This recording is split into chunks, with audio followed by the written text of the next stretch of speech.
did that previous video, how to skin them. This video is just going to be how to get the meat off of them. Part of the reason I like skinning and cleaning deer, hanging them from the head opposed to the feet, is when you get the neck meat, then it's at eye level and I'm not crouching down trying to mess with that here. And I feel like way too often people waste a lot of the good meat on the neck, especially of a mature whitetail buck. Which this is a mature-ish buck. I mean, I'm in northern Wisconsin, so it's not like they grow to be giant. So this is a mature deer, wide for only being a 6-pointer. But yeah, I'm essentially just gonna kind of start right in here, and for the neck, I a lot of times do like stew or jerky, or honestly just hamburger. So really not gonna get too particular of what the sections look like. We're just getting the meat off of the deer.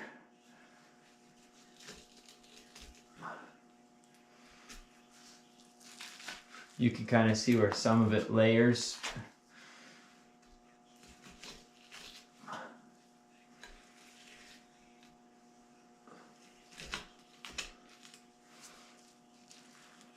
This is where I have that bullet hole, so I'll cut right there to make sure I cut around that.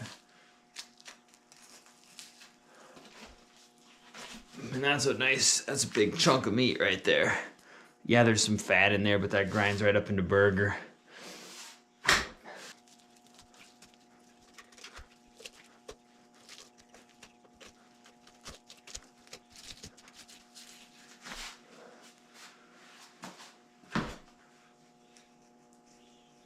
I almost view this as part of like the tenderloin, kind of cut that down along the spinal cord.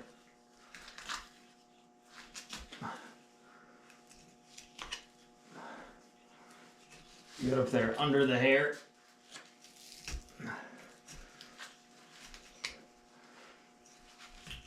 And like I said, I don't get too picky about it all coming off in one piece, because this is mainly burger and stew chunks anyway.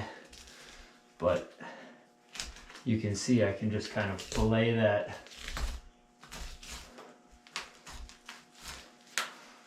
off of the spine there. And that's big chunks of meat right there. I will come and trim this up later on and get the remaining meat off of that. I don't want to weaken it too much though, because there's still a lot of weight that is on this buck right now. So I want to get some of the shoulders off, back straps off first, and then I'll come up and do this at the end.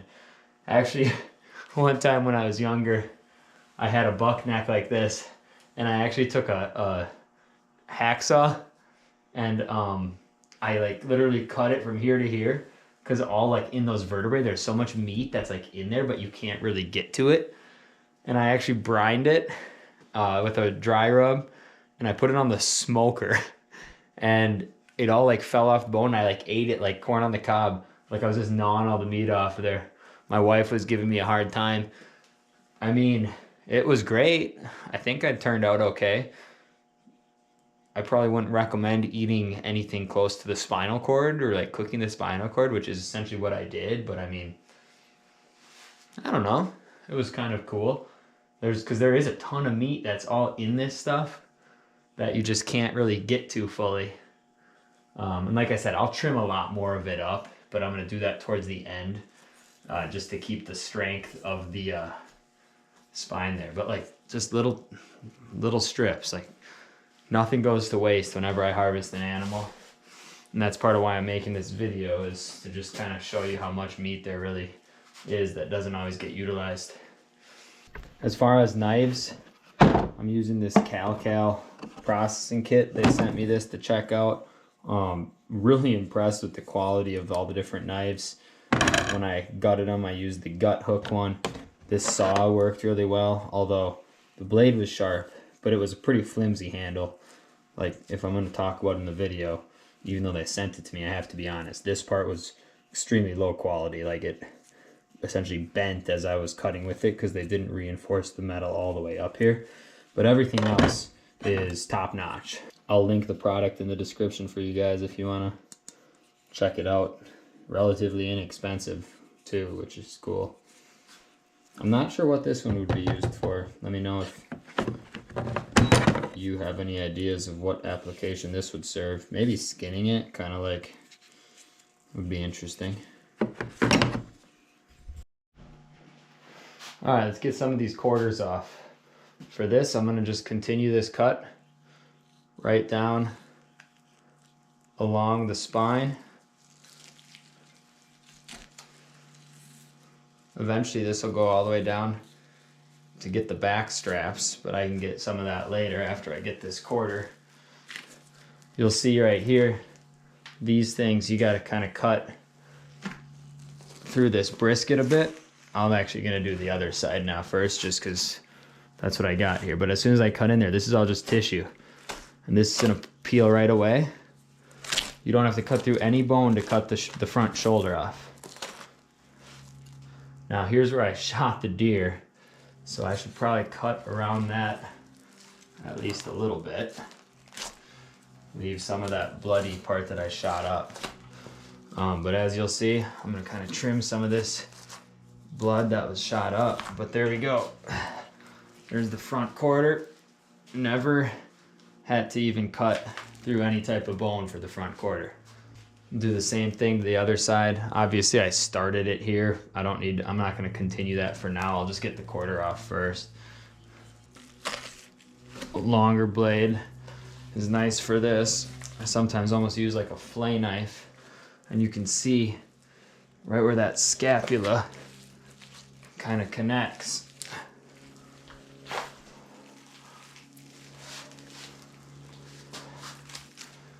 And this one's obviously a lot cleaner because I didn't shoot it on that side. I still have not found the exit hole on this deer. The bullet might be lodged somewhere in him. Put this in the bag too. As I'm going, I will just kind of skin any of this scrap off here, and I will save that to eventually kind of trim up for burger or jerky or whatever it is. But that's eventually clearing up to the tenderloin, or not tenderloin, backstrap, I guess, which some people call tenderloin. I don't know, is tenderloin this one or the innerloin? Not even really sure which right now, but so getting some of that fat off will just make this easier to cut out. You can essentially see where it is without even cutting with a knife. You can kind of see the line right there of where that's gonna be. And I already made this cut along the backbone.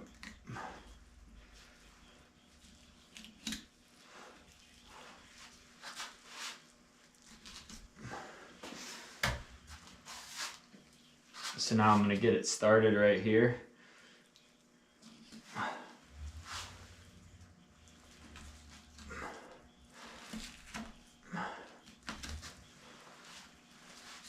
And what's gonna take place is I'm gonna use kind of gravity to help me.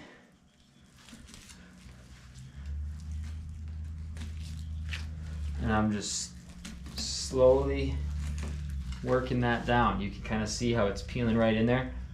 That's the rib cage. This is the spinal cord, or all the vertebrae. And it's essentially just peeling out of there.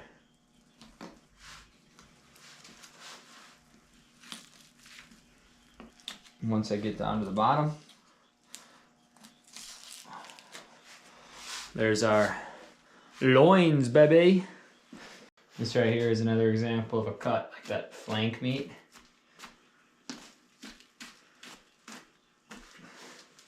I put all that in burger. I mean, some people throw that away. Just got to trim it up a bit and it's fine. Or the thin cuts you can use and make jerky right away with them. Here it is on the other side.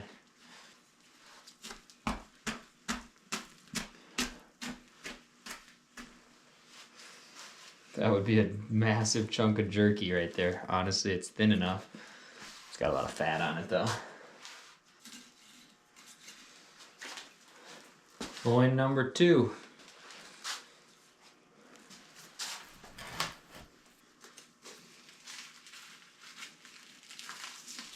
trim some fat off of these. At this point, I'm coming down here, I sliced along that hind quarter and worked my way in and found, there it is, there's a ball and socket joint. And once you find that ball and socket joint right there, hind quarter comes off real easy. Now if there was when I talked about the advantage of hanging it from the head is the neck meat's easy to trim, you do got to get down there and kind of maneuver that. And with one person, you got to be careful because as soon as you cut that ball and socket, this heavy hind quarter wants to fall. So you just got to be conscious of that so it doesn't fall on the ground.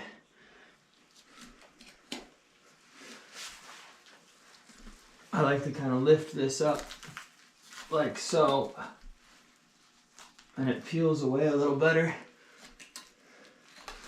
Allows you to find that ball and socket. There it is.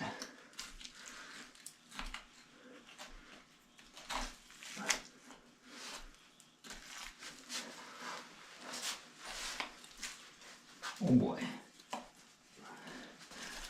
Whoa, almost lost grip of that one.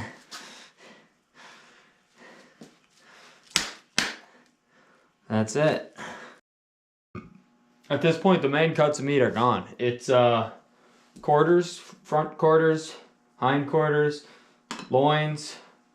Got the main pieces of the neck roast. And some people would do that and this is scrap. For me, there's still a lot of meat on this. So this is where just take the time.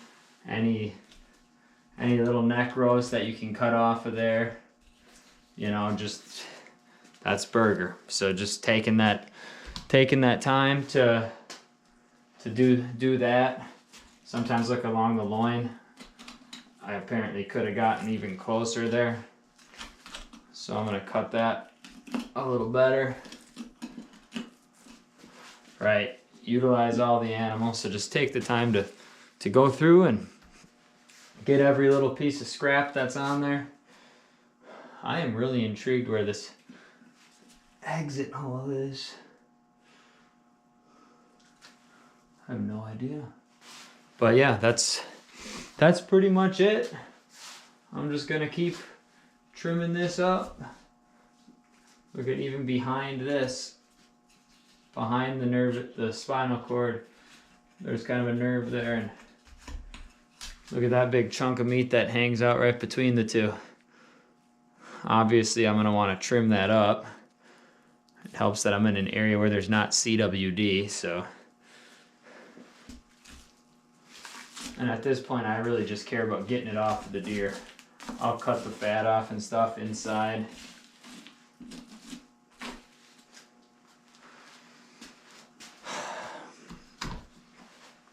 Here we've got this flank meat down on the bottom. Because I rinsed it last night when I hung it, this is gonna be fine and edible. If you don't rinse it, it dries out and it can be kind of nasty, especially if you cut into the guts or something when gutting it. But because I hung it up and threw water in there to rinse it out, that meat will not go to waste. See where I cut that? I just cut that out from this area, and I can do the same thing on this side.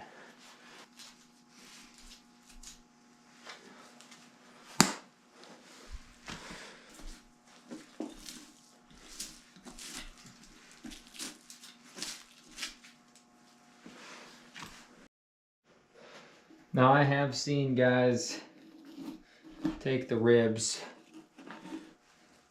by doing stuff like this and then using that as burger meat. And I might do that on this side. On a doe, I'll be honest, on a doe I'm not doing that. On a buck, it's a little more worthwhile for the size. But what I am gonna do is I'm gonna try bringing this this side of ribs home, and I'm actually gonna try to cook them up on the smoker. So I'm gonna use this saw here.